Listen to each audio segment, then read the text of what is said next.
what Russia's doing either, just so you understand, all right?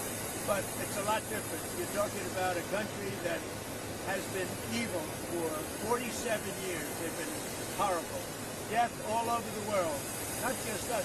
Look at the way they attacked unexpectedly all of those countries surrounding us. It was not supposed to. Nobody was even thinking about it.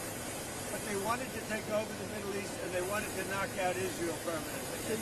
If they had a nuclear weapon, they would have been able to do it. So you wouldn't make it as a war crime? Look, I'm not a fan of the guy. If you look at, and you never cover this, if you look at his troops or whatever he went on, ex-troops, if you look at his troops or his statements, he was all for everything. All of a sudden, he wasn't. He was a man that I met at Dover. He came and his wife was killed. He was remarried fairly quick. His wife was killed, and I felt badly for him. He ran for Congress, he lost. He ran for Congress again and he lost. I said, you know, he's a guy, nice guy, seemed like a very nice guy. I met him, he was pretty heartbroken, but I said, you know, it's a shame. He ran for Congress twice. Call him up, give him a job in the White House. Smart. I gave him a job in the White House, and this is what he does to me, you know? Being a nice guy doesn't pay off too much. Mr. President. Think of it. He loses twice in Congress. Ran not very good campaigns. Should have won. But he loses twice. How do I get him? I have my people call him. Because I didn't deal with him for the most part. I saw him a couple of times. But I never dealt with him at all. I had no idea his ideology was left or right, whatever it is. I can say this. He said very strongly that Iran is not a threat. Iran's been a threat for 47 years, and there's not a country in the world that doesn't agree with me on that. So I take this guy, Joe Kent, who lost twice for Congress, pretty badly, and tough, and it was devastated, and I know that he lost his wife. So instead of letting him live out his life, I brilliantly have my people call him and offer him a job in security, essentially, in the White House. And what does he do? He goes out and he says that Iran is not a threat to get publicity. Now, he probably signed up with CNN or maybe signed up with your division of Newsmax. I don't know, but probably signed up with CNN or somebody. But if you look at his tweets, X's or Truth, whatever he uses, I don't know because I don't follow him. What he said is 100% he agrees with it. All of a sudden he leaves. I never knew he had a problem. Now, I hear they're looking at him for leaking. That's possible. But just so you understand, just to put it to rest, he lost twice badly. He also lost his wife. He's remarried since. He lost his wife. I felt badly for him. So I told my people, reach out to him, give him a job at the White House. This is the thanks I get. Any other questions? Federal crime and Memphis. Iran was not an imminent threat. That's what the intelligence showed. I think it was an imminent threat. I think that Iran, if we didn't bomb them with the B-2 bombers, now that's not a fact, but if we didn't hit them with the B-2 bombers, they would have had a nuclear weapon within 2 weeks to a month. And if they had a nuclear weapon, they would have used it as soon as they got it. Iran obliterated their nuclear sites last summer with their strikes. Then how can you argue it's an imminent threat now? Oh, we hit them so hard, we obliterated them. But that doesn't mean with the right equipment, you can't dig down and go get it. We don't want that, and we won't have that. But we obliterated that site. They still haven't been able to get it. That was a complete success. But if it wasn't, they would have had, if we didn't hit them, if we didn't use the B-2 bombers, which are unbelievable, we just ordered 22 more of them, modern version, by the way, super modern version. If we didn't hit them with the B-2 bombers, they would have had, within 2 weeks of that attack, that's why we hit them, because we knew they would have had a nuclear weapon. They would have used it on Israel and the entire Middle East. Mr. President, overall crime in Memphis is down 43% since you began this task force. Is this a template you think is well, working? what I'm doing today, really, this was supposed to be, this was a little bit before, set up a couple of weeks ago. This was before we had this situation with Iran take place last night. And by the way, they're just not communicating. When they say, I'm sure they don't mean that.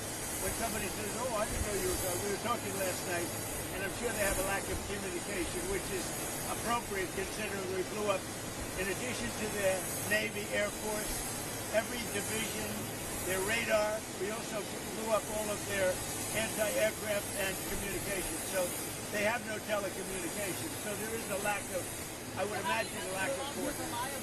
If you're worried about the missing, Well, we think all we can do is think, look, we have numerous leader groups. They've all been killed. Very dangerous position. Khomeini was killed. Khomeini's son is unavailable. Nobody knows what happened to him. I can say they haven't seen him there either. Something is going on with him, but regardless, I don't consider him really the leader. But they do have some leaders left, because we blew up group number 1, group number 2, a lot of group number 3. But we think we have people that are very representative of the country and will do a good job in Elon Musk has offered to pay TSA workers during this DHS shutdown. Is this something that you've been speaking to him about? Yeah, I'd love it. I think it's great. Let him do that. And I want to thank ICE because they stepped in so strongly. They'll do great. And if that's not enough, I'll bring in the National Guard. We're not going to have the Democrats destroy our country. These people are the most destructive, sick people, the Democrats. They want, and they're fighting for this. They're fighting for men and women's sports. They're fighting for transgender for everybody. Everybody go out, get your kid a nice operation, and change the sex of your kid.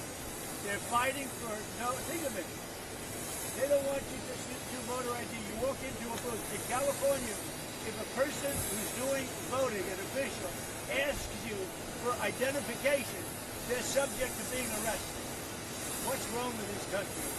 So we're fighting it hard. And I think they should, because the Democrats are being blamed for the shutdown, and it's their fault, and they're getting killed. That's why, when I announced yesterday about ICE, the Democrats called. We want to settle. We want to settle. And I told the people, don't settle. Don't settle. Because we have something bigger. Only settle if you get the Save America Act, voter ID, and so important, proof of citizenship, etc. Thank you very much. We're dealing really... Mine. That was mine. That was like the paperclip. You know the story of the paperclip? 182 years ago, a man discovered the paperclip. It was so simple. And everybody that looked at it say, why didn't I think of that? ICE was my idea. First person I called was Tom Homan. I said, what do you think? He said, I think it's great. Then I saw today there was some masks on. I didn't think the masks were appropriate. I put out a statement and I asked them, would it be possible to take off the mask? Because they should wear a mask when they're dealing with the murderers and the thugs left and let it go. You said there's many points of agreement with Iran right now. Many. What can you give us a summary Many, of those? like 15 points. 15 that points. Iran has said yes to? Well, they're not going to have a nuclear weapon. That's number 1. That's number 1, 2, and 3. They will never have a nuclear weapon. They've said yes to that? They've agreed to that. Will we see arrests, illegal migrant arrests at airports, sir? Arrests? Will we see ICE arresting illegal migrants at airports? Yeah, are we talking? That's why the Democrats are going crazy. Because they've allowed, by what they did, and hold up, we put ICE, who are a very high level, I mean, they really are a high level group of people. And they love it because they're able to now arrest illegals as they come into the country. That's very fertile territory. But that's not why they're there. They're really there to help. Are we talking to Iran directly? No restriction whatsoever, even for medical purposes, civilian purposes? They have. Thank you. And what about the Strait of Hormuz? Who's going to be in control of that? That'll be opened very soon if this works. How soon? And who's in control of it? Will Iran still be able to control the flow of oil? Be jointly controlled. By whom? Maybe me. Maybe me. You want the United States to be in Me control? and the Ayatollah, whoever the Ayatollah is, whoever the next Ayatollah. Look, and there'll also be a form of a very serious form of a regime change. Now, in all fairness, everybody's been killed from the regime. They're really starting off. There's automatically a regime change. But we're dealing with some people that I find to be very reasonable, very solid. the people within know who they are. They're very respected. And maybe one of them will be exactly what we're looking for. Look at Venezuela, how well that's working out. We are doing so well in Venezuela with oil and with the relationship between the president-elect and us. And maybe we find somebody like that. Are you considering more options to lower the price of oil while it's on? The price of oil will drop like a rock as soon as the deal is done. I guess it already is today. No, we have a very serious chance of making a deal. That doesn't guarantee anything. I'm not guaranteeing anything. I'm not going to come out here in a week or 2 weeks and have you all say, oh, you said, I didn't say anything. All I'm saying is we are in the throes of a real possibility of making a deal. And I think if I were a betting man, I'd bet for it. But again, I'm not guaranteeing anything. They want to make a deal very badly. Mr. President, what changes would you like to see in DHS under Mark Wayne Mullen? Well, he's going to be fantastic. He'll make his own change. He's already given me a list of people he wants to bring. He's a fantastic guy. I think he's just the right guy. You all know him. He's a very open, smart guy, very successful actually in business, which people don't know, and he's a friend of mine. I think Mark Wayne is going to be fantastic. Thank you. Are the direct talks going on? They made a mistake. It's a dangerous business. That's terrible. Thank you, Mr. President.